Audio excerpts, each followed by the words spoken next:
Hello, children. This is Grandma Carla, and I'm here to read you another chapter of Stuart Little. And the chapter is chapter 10, Springtime. Snowbell, the cat, enjoyed nighttime more than daytime. Perhaps it was because his eyes liked the dark, but I think it was because there are always so many worthwhile things going on in New York at night. Snowbell had several friends in the neighborhood. Some of them were house cats, others were store cats, and he knew a Maltese cat in the A&P and a white Persian in the apartment house next door, a tortoiseshell in the delicatessen, a tiger cat in the basement of the branch library, and a beautiful young Angora who had escaped from a cage in a pet shop on 3rd Avenue and had gone to live in a free life of her own in the tool house of the small park near Stuart's home.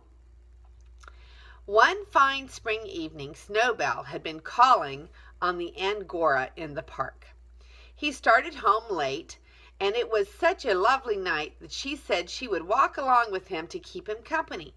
When they got to Mr. Little's house, the two cats sat down at the front of a tall vine which ran up the side of the house past George's bedroom.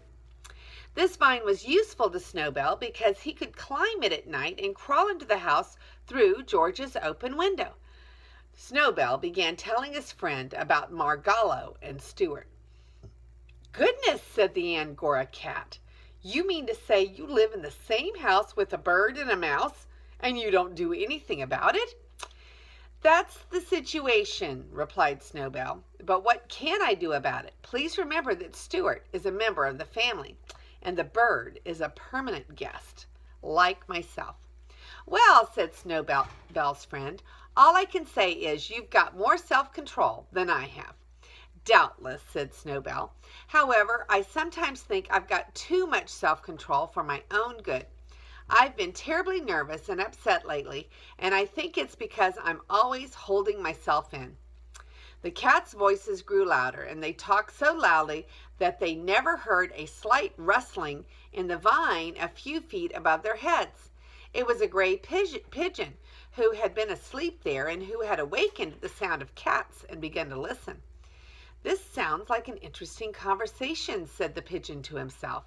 "Maybe I'd better stay around and see if I can learn something." "Look here," he heard the Angora cat say to Snowbell. "I admit that a cat has a duty towards her own people, and that under the circumstances it would be wrong for you to eat Margalo. But I'm not a member of your family, and there is nothing to stop me from eating her, is there?" "Nothing that I can think of offhand," said Snowbell. "Then here I go," said the Angora, starting up the vine. The pigeon was wide awake by this time, ready to fly away, but the voices down below continued. "Wait a minute," said Snowbell. "Don't be in such a hurry. I don't think you'd better go in there tonight." Here's a picture of the pigeon hiding in the bushes.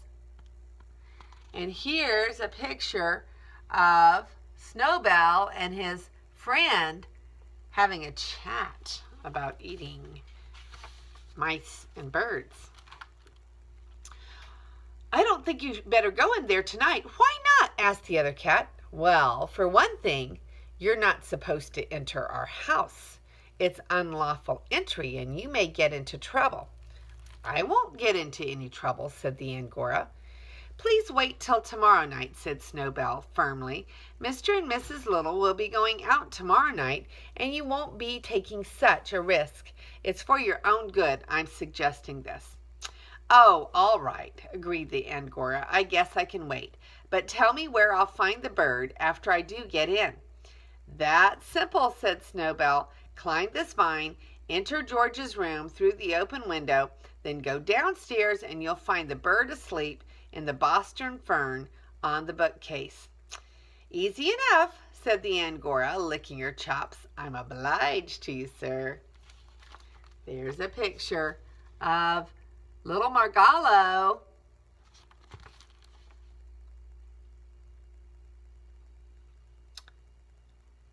"Well, the old thing," whispered the pigeon to himself, and he flew away quickly to find a piece of paper and writing paper and a pencil. Snowbell said good night to his friend and climbed up the vine and went to bed. Oh, that picture was a picture of the pigeon writing a note. Next morning, Margalo found a note on the branch of her fern when she woke. It said, "Beware of a strange cat who will come by night." It was signed a well-wisher. She kept the note under her wing all day long, wondering what she had better do. But she didn't dare show it to anyone, not even to Stuart. She couldn't eat. She was so frightened. "What had I better do?" she kept saying to herself. Finally, just before dark, she hopped up to an open window, and without saying anything to anybody, she flew away. It was springtime, and she flew north just as fast as she could fly, because something inside her told her that north was the way for a bird to go when spring comes to the land. So there's the pigeon writing the note to Margalo. And there is Margalo flying out the window and heading north. And that is the end of that chapter. And the next chapter will be chapter 11, The Automobile. And this is Grandma Carla. I'll see you next time.